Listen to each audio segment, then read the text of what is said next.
Hello and welcome to the Practical Animal channel.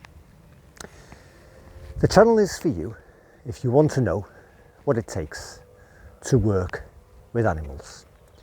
That could be with domestic animals, such as farm animals or companion animals, dogs and cats, or that could be with wild animals. Wildlife out in the field. Perhaps you want to be a professional field naturalist, or perhaps you want to work with animals in a zoological collection or biodiversity venue, such as by being a zookeeper. Whatever you want to do, we intend to cover it all. A great many species, and we analyse by holding interviews with animal industry professionals every week. What are the skills and personal qualities that you need in order to work with animals? My guest this week is Jerry Creighton. Jerry is an elephant specialist. He began his career at Dublin Zoo, and I began by asking him to describe his career from the start to today. Jerry Creighton, welcome to the Practical Animal channel. John, thanks very much. It's a great opportunity to talk about my zoo career, which has quite a bit of longevity. I was very lucky. Just to give you an introduction of, I started at the zoo at a very young age. My father, Jerry Creighton Senior, he was the senior keeper curator at Dublin Zoo.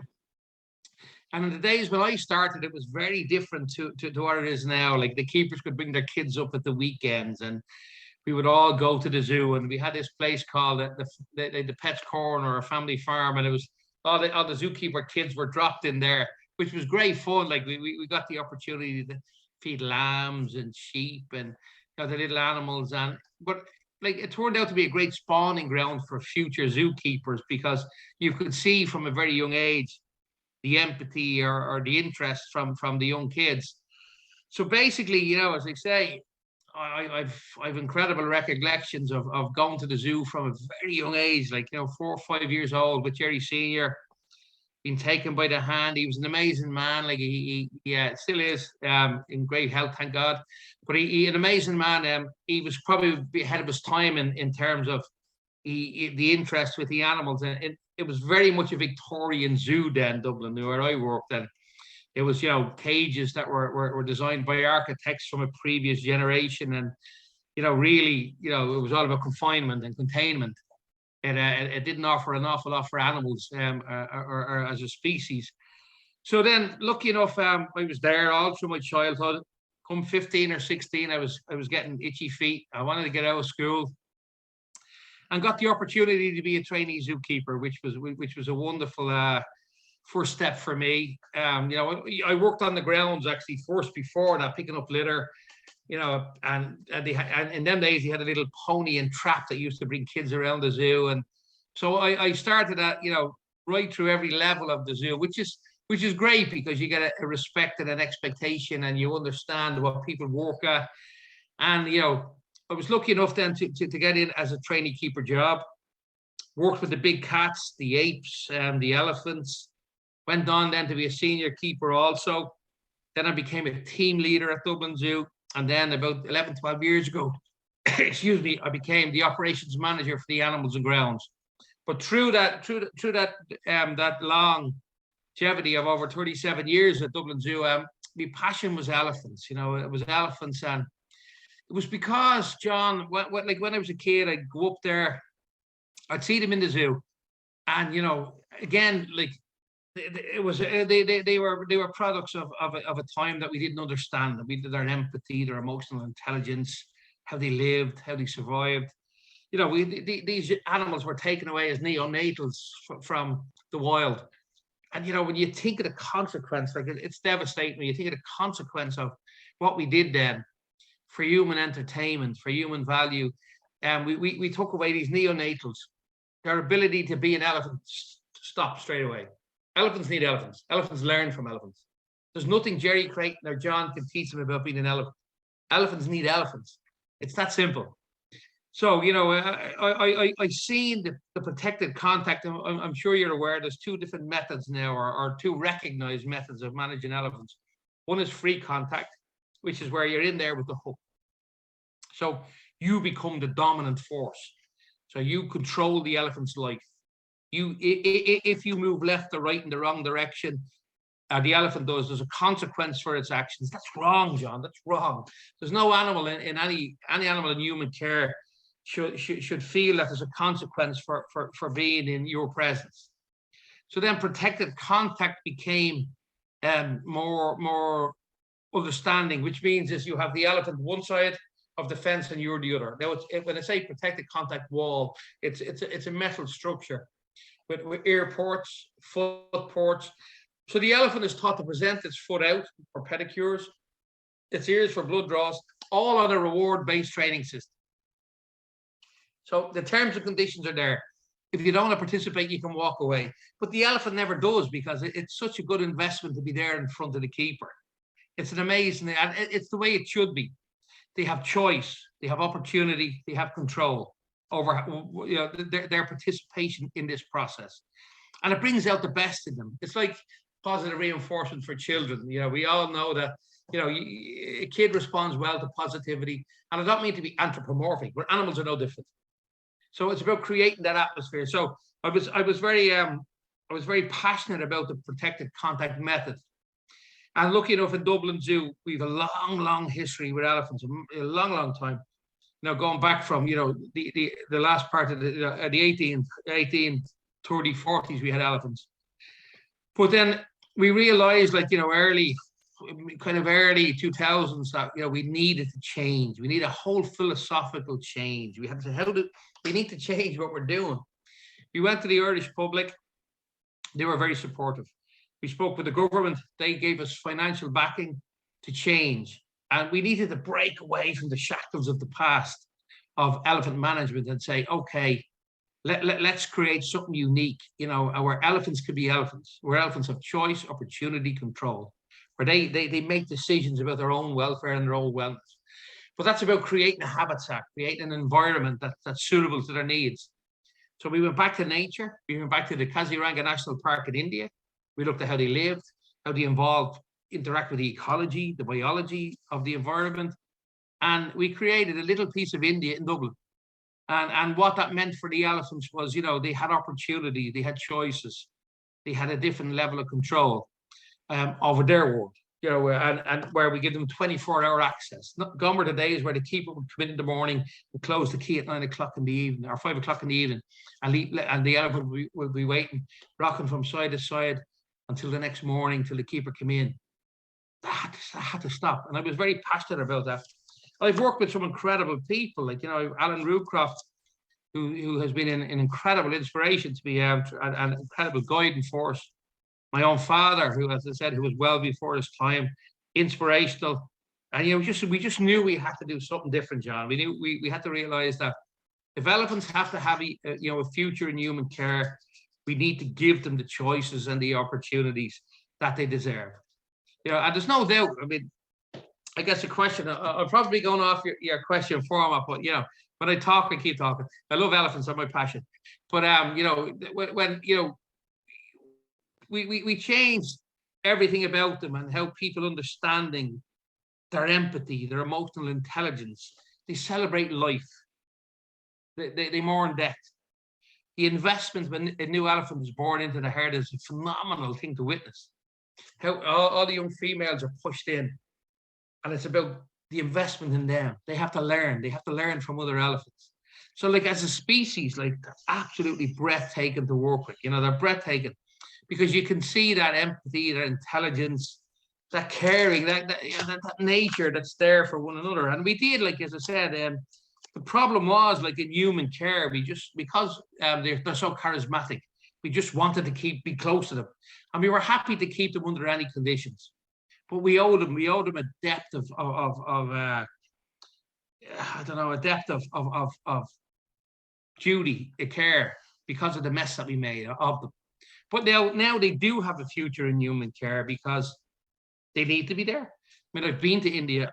I've been to the Kaziranga National Park where elephants or I've been there stopping the traffic as it crosses the road to allow these elephants the human domination of the landscape, the race for space, and they need all the help they can get. Even in Africa, the parks are managed, and you know, definitely, they need a future in human care, but it has to be at a gold star, gold star standard. And that's the problem with zoos. Although I've been, I'm involved with zoos and I have been all my life, there's such a variation in the standards of care that we need to collectively sit together and set almost like an apprenticeship that, if John Bowen goes to Dublin Zoo, he knows how to look after the elephants. If Jerry goes to John Zoo, he knows the same. So there's international standards acquired.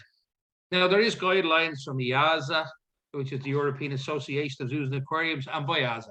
The standards are there, but unfortunately, elephants are big money. It costs a lot to invest in them. And historically, a lot of them have been zoos for a long, long time.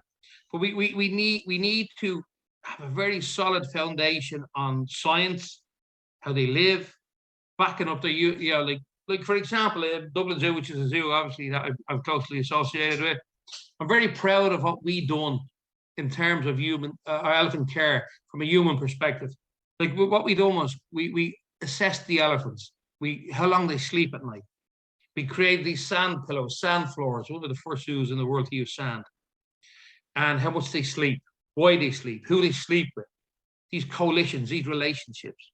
We done vast studies on the locomotion, how much of the land they use. And we realized that they have to have a reason to move around the habitat.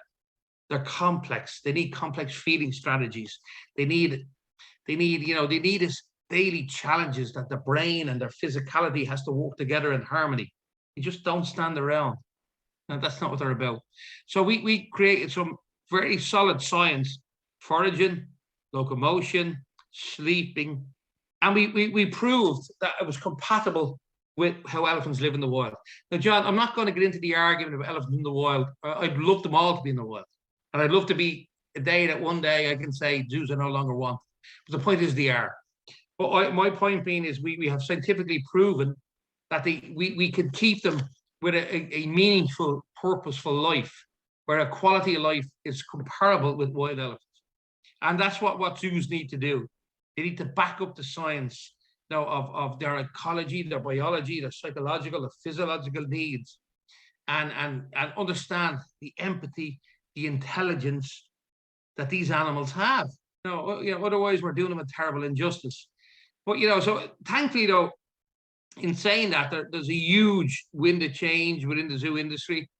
A lot of people are saying, okay, we understand that. We understand that we need to do it. We need to change, and we need to give them the choice and the opportunity that they need to succeed, the interaction with the environment.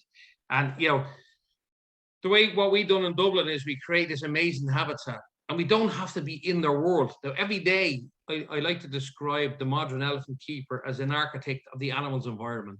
You go out there, you create the hills, the mountains, the browse, pulling down the trees, the feeding opportunities. And, the elephants will do the rest then. And what we have noticed, the more you stand back from them, the more appropriate elephant behavior they show. So, that's it. Yeah. So that wasn't bad for my first question, John. You've been based at Dublin Zoo throughout your career? Correct. Yeah.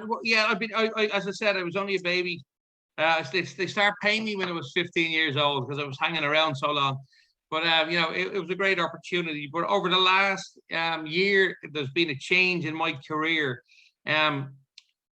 Because of the influence that Dublin was having globally, as a zoo, and how we were managing our elephants, there was lots of opportunities for me to go helping these other zoos. And, I want to be the voice of the elephant. I want to help elephants anywhere, any place, anytime. So I set up my own consultancy care business. It's called Global Elephant Care. I'm working at some amazing projects at the moment. Probably 3 of the biggest elephant projects in the world are Howlett's Wild Animal Park in the UK, are sending back 13 African elephants to Kenya to be rewilded. And it's the first time ever from a zoo. Now, that's not without its problems because, but they're going into a reserve first. It's going to be very well planned. And I'm the guy that's getting them ready for the trip. Yeah, preparing them physically, psychologically, getting them used to the crate training. I'm also working with Melbourne Zoo and Werribee Zoo. Melbourne are moving their elephants out to a Werribee open range to a 24-hectare site. They're realizing that as a city zoo, they can't sustain the elephants to the quality of life that they need. And this is great. The zoos are starting to realize, okay, we need to make a conscientious decision. We can't justify what's, in certain circumstances, what's unjustifiable. I'm also working with Cincinnati Zoo to move their elephants into a new land, a new home that they're building for them. So some of the biggest elephant projects in the world I'm working on, which is amazing. It's amazing. And it's just to see that it's such a positive wind of change. Zoos are realizing what they need as a species. And I'm just very lucky to be at the forefront. So I set up my own elephant care consultancy business, which is going from strength to strength. And it's the one thing I regularly get asked a question about: how do you become an elephant keeper? And it's not an easy one. Firstly, obviously, you have to have a passion and you have to be associated with a zoo. But the one thing about working with animals, John, it's very much an acquired knowledge. It's of course you have to start off, but this kind of stuff that I've learned that you can't be taught in colleges or schools. But I don't mean to sound pessimistic. There's many great keeper courses going on. Sparsholt College in Hampshire, there's an animal management course for keepers. If anyone wants to be an elephant keeper, learn about them as a species. Learn the ecology, the biology, the current status around the world, and training for not only for elephants. If you want to learn to be, if you want to be a good zookeeper, learn about animal training, because nowadays, there's no reason to throw a net on top of an animal if it needs an injection, but you can actually train it to take a reward and accept an injection, or you can train them onto a weighing scale. That's anthropomorphic. It's horrible that their keepers are still expected in certain places to catch your animal up today. So you have this relationship that's really solid for 364 days of a year. All of a sudden you're diving on top of the animal that you love.